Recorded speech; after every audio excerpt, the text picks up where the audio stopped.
षट्पदी स्तोत्रम् श्रीशङ्कराचार्यकृतम् अविनयमपनय विष्णो दमय मनः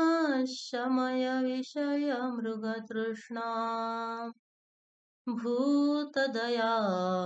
विस्तारय तारय संसारसागरतः दिव्यधुनी मकरन्दे परिमलपरिभोगसच्चिदानन्दे श्रीपतिपदारविन्दे भवभयखेदच्छिदे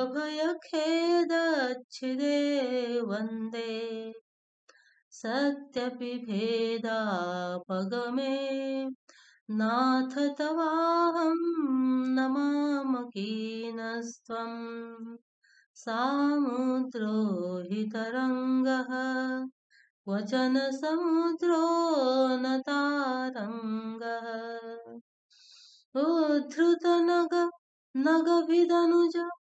दनुजकुलामित्र मित्रशशि दृष्टे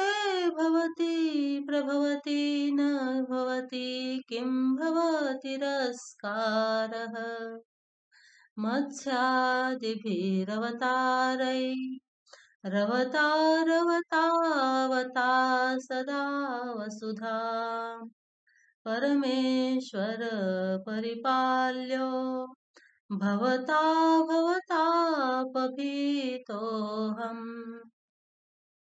दामोदर गुणवन्तिर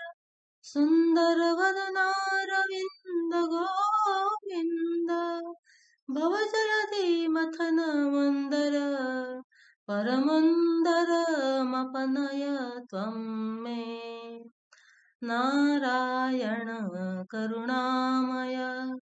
शरणं करवाणि तावकौ चरणौ इति षट्पदी मदीये वदन सरोजे सदा वसतु।